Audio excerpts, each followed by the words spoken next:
Olá pessoal, tudo bem?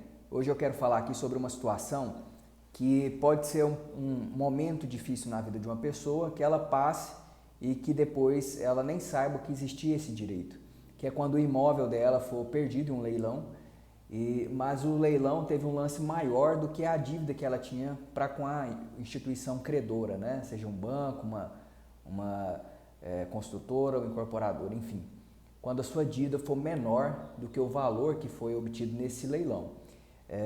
A gente sabe que para a pessoa poder comprar um imóvel atualmente, geralmente isso é feito através de um financiamento, seja por meio de um financiamento direto com um banco, uma instituição financeira, ou então às vezes um financiamento direto com uma própria empresa do ramo imobiliário. E nesse tipo de financiamento, geralmente a empresa ou o banco não vão emprestar esse dinheiro sem que haja uma garantia dessa dívida. Então, para isso, e como uma forma de melhor garantia, de uma garantia mais prática, mais simples, surgiu a Lei de número 9.514 de 97, que instituiu a alienação fiduciária sobre bem imóvel. Essa alienação é uma forma de garantia que a pessoa que está adquirindo aquele imóvel, ele dá o próprio imóvel que está comprando como garantia da dívida. Então, se ele não conseguir fazer o pagamento das parcelas, do valor que foi ajustado, o que acontece é que aquele imóvel que ele adquiriu vai submetido aos leilões e esse valor que for arrecadado quita a dívida, né? Mas para que isso aconteça, existe uma série de requisitos, né?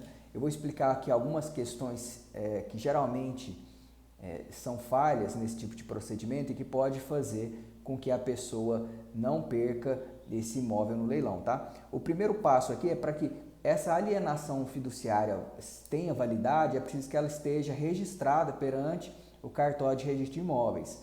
Geralmente, quando se trata de um imóvel comprado diretamente de uma construtora, uma imobiliária, uma incorporadora, elas até colocam a alienação fiduciária no contrato, mas não registram essa garantia perante o cartório de registro de imóveis. Portanto, não tem validade, tá? Os bancos geralmente são mais cautelosos nisso e quando vão fazer já o financiamento, eles já incluem isso lá na matrícula do bem. Então já fica gravado ali essa alienação fiduciária, mas é um requisito indispensável segundo a lei, tá? Outra questão aqui é que quando a pessoa não conseguir pagar essa dívida, a instituição credora, seja o banco, seja quem for, tem que notificar, tem que intimar o devedor de que ele está devendo e que eles têm que regularizar a sua situação num prazo de 15 dias. É como se fosse uma oportunidade que é dada para que ele faça essa regularização, não fique devendo e que o seu imóvel não seja vendido futuramente, tá? Outra questão é que essa intimação ela tem de chegar ao endereço do devedor.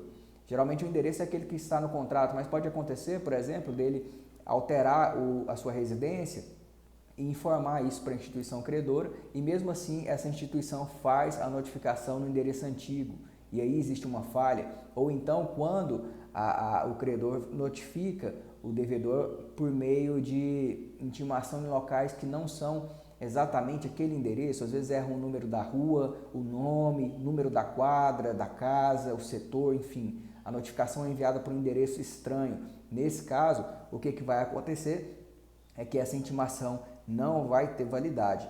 Se não for encontrado o devedor, existe a possibilidade de ser feita a intimação por edital, mas essa intimação ela é complexa, ela depende, por exemplo, de publicação da intimação em jornais. Então, existe uma série de requisitos que tem que ser observado e esse procedimento todo dessa parte de intimação, de notificação, tem que ser analisado para ver se existe alguma irregularidade. Bom, se todas as etapas, e essas aqui foram só algumas explicando mais ou menos como que acontece o processo de consolidação da propriedade, se todos eles forem cumpridos, nós vamos chegar aos leilões, né? E aí a gente precisa saber por qual valor que esse bem pode ser vendido. A lei estipula 2 leilões. O primeiro leilão, o bem pode ser vendido pelo seu valor, pelo valor que geralmente é fixado no contrato. Lá já tem um valor prévio estabelecido, mas aquele valor lá você tem que tomar cuidado porque pode ter havido uma valorização do imóvel no decorrer dos anos e aquele valor ficar defasado. Então é o valor do bem e esse valor inclusive pode ser aumentado em razão da valorização imobiliária. Se ninguém arrematar esse imóvel nesse primeiro leilão, o que geralmente é o que acontece, porque ninguém dá o lance no primeiro leilão, sempre se aguarda o segundo, aí o imóvel pode ser vendido pelo valor da dívida. E o valor da dívida é o valor que a pessoa estava devendo, incluindo multa, juros, correção, as despesas do cartório, enfim, tudo que o credor gastou, somado com o capital que foi emprestado e que não foi pago, esse valor compõe o valor da dívida pelo qual o bem pode ser arrematado. Se não houver lance, inclusive nesse segundo leilão, para arrematar o bem, a dívida é considerada extinta e o credor é exonerado de qualquer obrigação perante o devedor. Então ele fica com o bem, a dívida é quitada, não deve mais nada ali para aquela instituição, mas você fica sem o bem. E uma questão que surge, que a lei não previu, é que se acontecer do caso, nesse segundo leilão, que o bem pode ser arrematado pelo valor da dívida, suponhamos que o valor do imóvel seja de R$1 milhão e que a pessoa conseguiu dar uma entrada de R$700 mil, ficou uma dívida de 300 para ela pagar de forma parcelada, que é um valor pequeno. Ela foi pagando ao longo do tempo, mas não conseguiu por algum motivo fazer a quitação dessa dívida. Nesse momento, o imóvel vai haver todo esse procedimento que eu expliquei da intimação, depois o primeiro e o segundo leilão. E vamos supor que no nosso exemplo, que essa dívida total tenha chegado a 350 mil e esse imóvel tenha alcançado no segundo leilão uma arrematação pelo valor de 800 mil. Olha só, o valor da dívida perante o banco era de 350 e o imóvel foi arrematado por 800. Então há uma diferença de 450 mil. O valor que o banco tinha para receber já foi pago por quase um pouco menos da metade desse valor, né? E sobrou ainda 450 mil. Com quem que deve ficar esses 450 mil reais?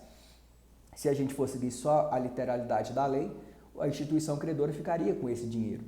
O que acontece é que isso vai gerar um enriquecimento sem causa para o banco, para quem seja o credor, porque ele vai ficar com o valor da dívida que ele já recebeu e ainda vai ficar com um acréscimo, nesse caso, de mais de o dobro do valor da dívida. Então, numa situação como essa, inclusive o Tribunal de Justiça do Estado de Goiás já julgou um caso semelhante a esse há pouco tempo, onde na verdade tinha acontecido o primeiro leilão sem vencedor, o segundo também sem vencedor, e o bem ficaria para o banco. E o banco, por livre e espontânea vontade, fez um terceiro leilão. E nesse leilão houve a arrematação por um valor muito superior ao valor da dívida, o que gerou uma diferença de mais ou menos 500 mil reais. E o Tribunal de Justiça determinou que essa diferença entre o valor do lance e o valor da dívida tem de ser entregue para o devedor, que é aquela pessoa que comprou o imóvel, estava pagando e não conseguiu mais fazer o pagamento dessa dívida. Isso foi decidido com base no princípio da proibição do enriquecimento sem causa. Enriquecer sem causa é quando a pessoa ofere um ganho de capital, um ganho patrimonial, sem que tenha feito nenhum investimento, nenhum trabalho para aquilo. Há um retorno financeiro sem nenhuma causa. Então, nessa situação, a instituição financeira, tanto no nosso exemplo, como aqui nesse caso que eu citei do Tribunal de Justiça do Estado de Goiás, acabaria por ganhando aí 450, 500 mil reais sem nenhum motivo, pelo valor do próprio imóvel, mas um valor muito inferior ao valor da própria dívida. Eu sei que não é simples nem fácil, é uma situação muito delicada passar por um procedimento desse, de perder o seu imóvel, mas é importante que você saiba que numa situação como essa, mesmo você não conseguindo retomar o bem, pode haver o caso de você ter direito à restituição de pelo menos uma parte desse valor, evitando que o banco fique com tudo. Bom, essa é a dica de hoje. Se você está passando por um problema como esse ou sabe de alguém que também esteja assim, numa situação como essa, envie esse material para ele, envie esse vídeo, que eu tenho certeza que irá ajudar essa pessoa. Até mais!